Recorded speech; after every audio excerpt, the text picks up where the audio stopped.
You're sitting in a quiet cafe on a Tuesday afternoon. The sound of clinking cups, distant laughter, and a warm beam of sunlight across your table create a sense of calm. You check your phone, a routine glance, and your breath catches.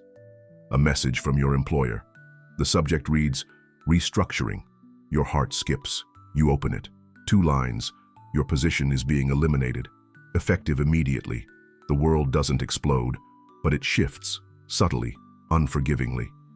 Suddenly, that beam of sunlight doesn't feel warm, it feels blinding. The laughter at the next table sounds foreign, everything slows, then speeds up. Your thoughts spiral, rent, insurance, self-worth. You weren't just doing a job, you were carrying a sense of identity, and now it feels like someone's pulled the rug out from under your life. In moments like this, when life violently interrupts your illusion of control, panic doesn't knock gently, it crashes in. There's no script, no warning, just the raw sensation of losing your footing in a world that once felt steady. These moments come in many forms: a breakup you didn't see coming, a medical result you feared, or a phone call in the middle of the night that leaves you gasping for answers. Whatever the cause, the emotional earthquake is the same. Panic, at its core, is the mind's desperate attempt to make sense of a world it no longer recognizes. We grasp for meaning, for solid ground, for the reassurance that life will return to the way it was. But the truth is, it won't. And in that raw, breathless space between what was and what now is, there lies a choice.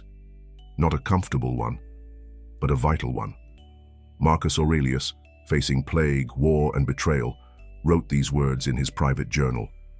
"You have power over your mind, not outside events. Realize this, and you will find strength."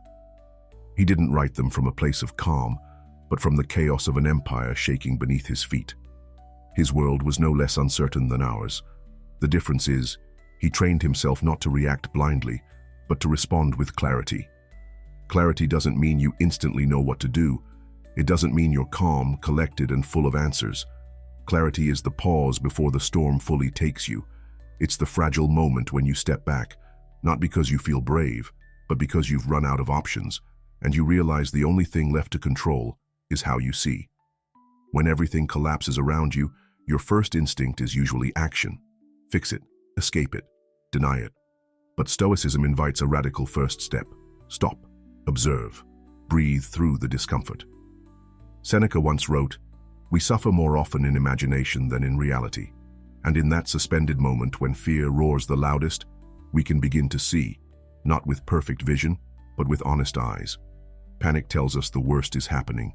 Stoic clarity says, wait, the situation is unfolding, but your judgment hasn't yet been tested. And that's where we often trip, confusing the event itself with our initial reaction to it. Epictetus reminds us, it's not what happens to you, but how you react to it that matters. These aren't just words, they're a mirror held up to us in our most fragile hour. Picture a man standing still as a crowd rushes around him in every direction. He isn't frozen, he's centered. He doesn't have all the answers, but he knows one thing: chaos doesn't have to dictate the next move. The clarity he finds isn't from some inner enlightenment, it's from removing everything that doesn't matter in that moment. Blame, guilt, fear, speculation. What remains is the now, this breath, this choice. Sometimes that clarity shows up in strange ways. A single deep breath before speaking, choosing to walk instead of scroll, calling someone not for answers, but for presence. The mind, given space, often reveals what panic drowns out: the strength to endure, the wisdom to wait, and the courage to respond with intention. The ground will shake, again and again. Life isn't careful with timing or fairness, but there's a profound beauty in learning to stand calmly amidst the tremors. Not because we've mastered fear, but because we've stopped trying to outrun it. And in that stillness, when the noise dims and the dust begins to settle, we begin to see not just the damage, but also the space. Space to rebuild, to reset, and to reimagine what comes next. Stay with this, because in the next moment, we'll explore how to build that inner stillness, even when life gives you every reason to lose it. If this message resonates with you so far, take a second to like the video and subscribe for more insights that ground you when life feels overwhelming. There's a kind of silence that follows disaster, Not the absence of noise, but the moment when the world expects you to collapse and you don't. You stand, not because everything is fine, but because something deeper within you refuses to break. That's the beginning of the inner citadel, the place no crisis can reach. The Stoics spoke of this not as a metaphor, but as a foundation, a fortress inside the self, one that must be built carefully, over time, and reinforced with discipline. Life on the outside is chaos, but life on the inside, if shaped with intention, can remain steady. And the truth is, many of us never think to build that inner structure until the storms come. You don't realize how exposed you are until the phone call arrives, until the person you trust the most changes overnight, until something you've built for years falls apart in seconds. And then, standing in the rubble, you begin to feel something else. The emptiness where the inner strength should have been. Because we've spent so much time decorating the exterior of our lives, we forget to fortify what's inside. Marcus Aurelius called this unshakable place the fortress of the mind. He wrote, "A man should stand erect, not be kept erect by others." There's something sobering in that image. He doesn't say we shouldn't lean on others, but that our stability cannot come from anything fragile, especially not people or events we don't control. So how do we build it? Not with walls of denial, not with forced positivity, but with the slow, conscious practice of distinguishing what belongs to us from what doesn't. Your reputation, your job, your status, these are not you. They're what the world reflects back at you. But your thoughts, your choices, your values, these are yours. They are the stones of your citadel. Every time you resist the urge to lash out in anger, you place another stone. Every time you respond with patience to a delay, another stone. When you sit with pain without reaching for distraction, you lay the foundation even deeper. And the most powerful part? No one sees this construction. It's invisible. But over time, it becomes the most solid thing in your life. There's a story told of a philosopher who, after losing all his possessions in a fire, simply said, "All I truly own is within me." That wasn't indifference. That was strength born from clarity. He had built something fire couldn't touch. When we rely on the external world to give us peace, we live at its mercy. But when peace comes from within, life can change, and we remain whole. Not untouched, but not shattered either. Think of a tree during a storm. The branches whip violently, some break. But the roots, the core, they hold. They don't fight the wind, they absorb it. They don't shout at the rain, they endure it. Your inner citadel is those roots, not reactive but deeply grounded. To reach that depth, we must stop feeding illusions. That we'll be safe once we earn more. That we'll finally rest once we're loved perfectly. That control is something we can possess outside ourselves. The Stoics challenge that thinking. Epictetus reminds us, freedom is the only worthy goal in life. It is won by disregarding things that lie beyond our control. And with that, he hands us a blueprint. So we start small. The next time a plan fails, we don't curse fate. We adjust. When someone disappoints us, we don't collapse. We reflect. When fear creeps in, we don't deny it. We observe it without judgment. Slowly, stone by stone, this response becomes a habit. The habit becomes character, and that character becomes the core from which we face the world. And it's not about perfection. You'll falter. You'll feel lost. But the difference is this. You now have a place to return to. A quiet room inside yourself where peace isn't something to find. It's something you protect. This inner citadel isn't cold. It doesn't disconnect you from life. On the contrary, it makes you more alive. You engage with the world not because you need it to validate you, but because you choose to. You're no longer thrown around by every emotion, every opinion, every headline. You navigate the world from a place of grounded clarity. And in that strength, something unexpected happens. You become a refuge, not just for yourself, but for others. People will feel safer around you, not because you fix their problems, but because your presence reminds them that peace is possible. This is the wisdom of the inner citadel. It cannot be bought. It cannot be faked. It must be built with humility, with practice, with patience. And once it's there, it doesn't promise an easier life, but it does promise this. When the ground shakes again, and it will, you will not crumble. You will not be lost, because the most important part of you will already know where it stands. In the next part, we'll explore what happens when you release the weight of control and how letting go sharpens your vision in ways you never imagined. It starts as a tightness in the chest, a moment of resistance. You check your inbox again. Still no reply. You replay the conversation in your head for the third time that hour, searching for what you could have said differently. Maybe if you had phrased it better, maybe if you had been more agreeable, less emotional, but the silence remains, unanswered, unresolved, and your mind clings to it like a drowning man clutches driftwood, desperate, irrational, exhausted. We've all been there, gripping the steering wheel of something we don't even control, a relationship slipping through our fingers, a project spiraling beyond our influence, a future we can't shape, no matter how many scenarios we play out in our minds. The harder we hold, the more it cuts. The more we try to manage the unmanageable, the more we suffer. The Stoics knew this well. They built an entire way of life around one clear division: what is within our control and what is not. Epictetus, who spent much of his life as a slave, taught his students the freedom that comes not from changing your circumstances, but from changing your relationship to them. Some things are up to us and some are not, he said. Simple words, but they carry the weight of liberation.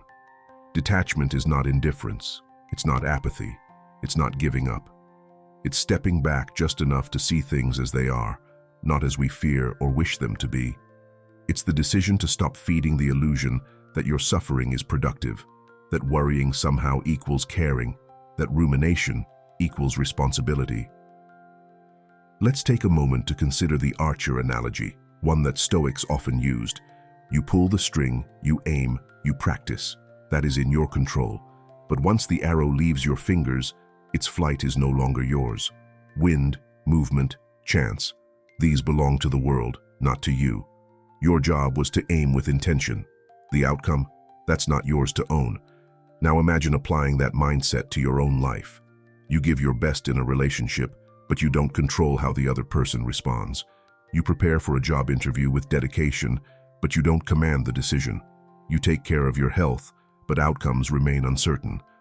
The detachment lies in understanding where your influence ends and finding peace at that boundary. We often confuse control with care, but in truth, the more you try to control what's beyond you, the more anxious and rigid you become. True care is patient. It doesn't try to force. It stays present, even in uncertainty. And ironically, it's in letting go that clarity arrives. A mind clouded by attachment cannot see clearly. When you're obsessed with an outcome, everything becomes distorted. A neutral comment feels like criticism. A delay feels like rejection. Your vision narrows, and you begin to interpret everything through the lens of fear or desire. But the moment you loosen your grip, even slightly, you begin to see. Not with the eyes of hope or dread, but with the calm precision of reality. This is where reframing comes in. It's not about pretending things are better than they are. It's about asking better questions. Not, why is this happening to me? But, what part of this can I respond to with strength? Not, how do I fix this?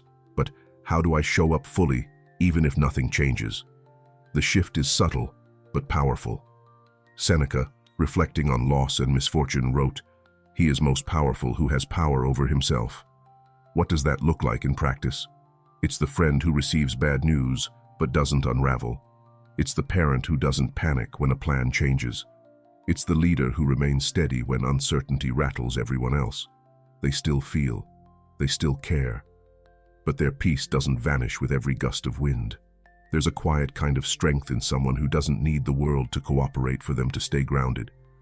That strength isn't born overnight. It comes from practice, from repeatedly asking, is this mine to carry? And being honest about the answer. Sometimes detachment feels like grief. Letting go of control can feel like letting go of identity. But what you're actually releasing is the illusion that control ever existed in the first place. What remains is far more valuable: clarity, calm, and resilience. And here's the paradox. Once you stop trying to control the outcome, you become better at influencing it. You're not blinded by desperation. You're not reacting out of fear. You act from a place of presence. And presence, more than anything else, is what shapes the future. Think of a river. It flows regardless of your opinion. You can step into it, you can fight it, or you can learn to move with it. Stoic detachment is learning to float, not because you're passive, but because you've learned that clenching your fists doesn't make the water obey. There's a moment in every struggle when we realize our energy is being wasted on resistance. And in that moment we can pivot, we can take a breath. And in that breath, we reclaim something sacred, the power to see clearly. In the next part, we'll explore what to do with that clarity, how to act when the path ahead remains uncertain, and how to move forward without guarantees but with purpose.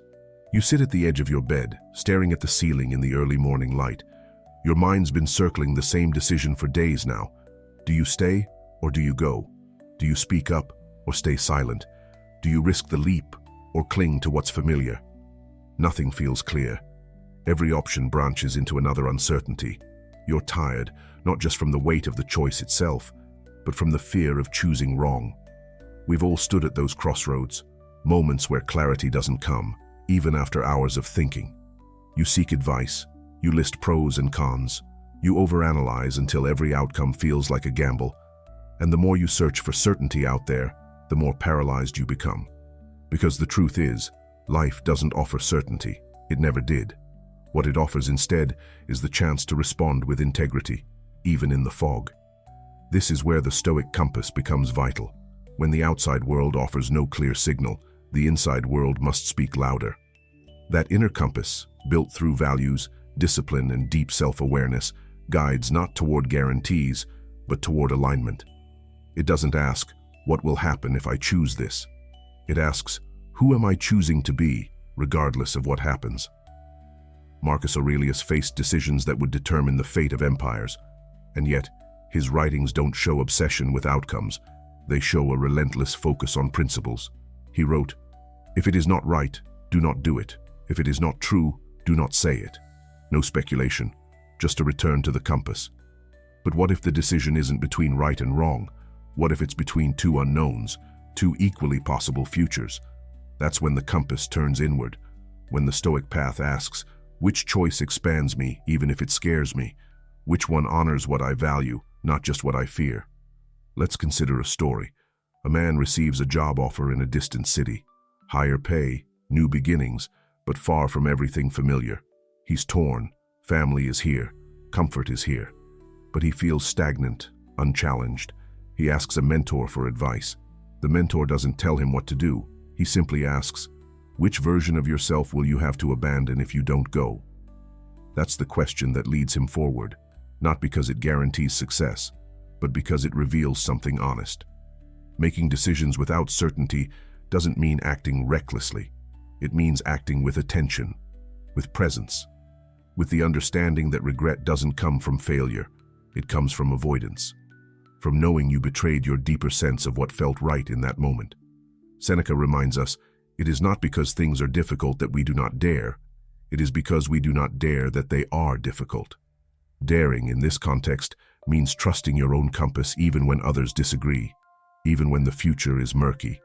Especially then. We often wait for signs, external confirmation that we're doing the right thing. But life rarely gives that kind of reassurance. More often, the only sign you get is the quiet pull of your conscience. That subtle alignment you feel when a choice, though uncertain, sits well with who you want to be. Of course, mistakes will still happen. You might take a path that leads to struggle. You might misjudge the terrain. But a Stoic doesn't define success by whether things go smoothly. Success, to a Stoic, is doing what felt most aligned with reason and virtue in that moment, and then accepting what follows, without self-punishment or shame. There's a serenity in that, a strange kind of peace that comes not from control, but from coherence. Your thoughts, your actions, your values, they all point in the same direction. And when they do, even difficult consequences feel easier to carry. You don't have to apologize to yourself. You know you acted from the strongest part of you. Think of a sailor in open water. The sky is overcast. No stars, no shoreline in sight. All he has is the compass. If he trusts it, he'll stay on course. Even if the waves rage, even if the wind pushes him sideways. He may not arrive when he hoped. He may be delayed, but he won't be lost.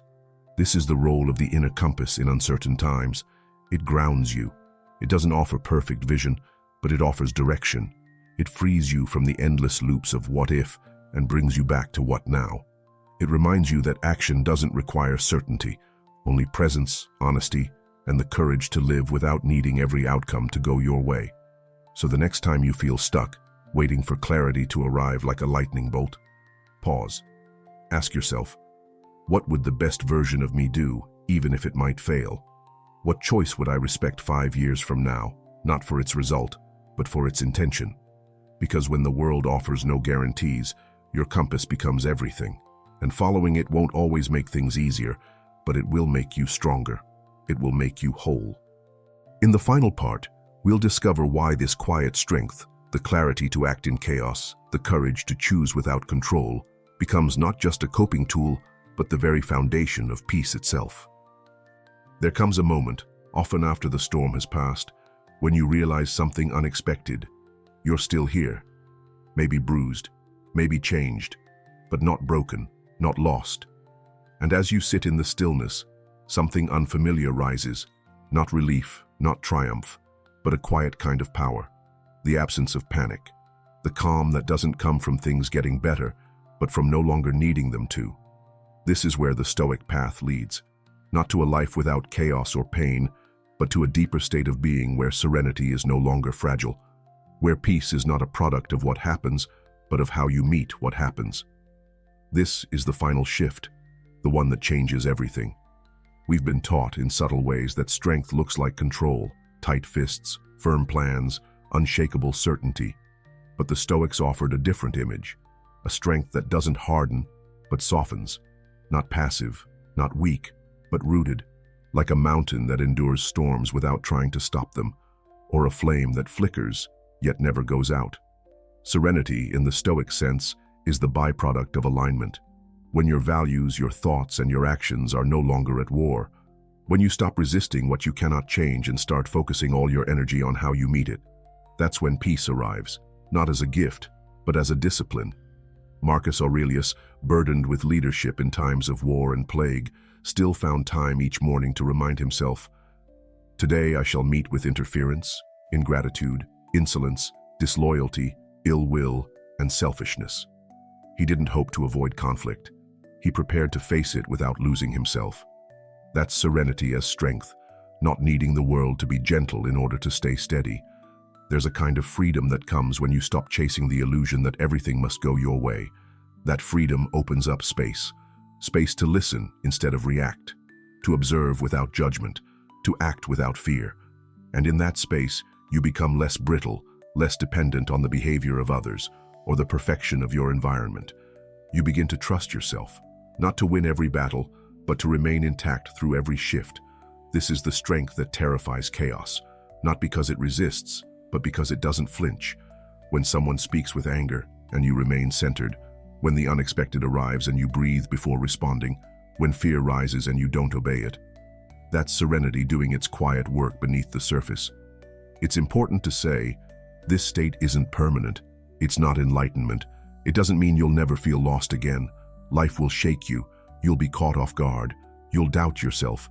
But once you've touched this kind of strength, even briefly, you know the way back. You know it's possible to stand in uncertainty and not be undone by it.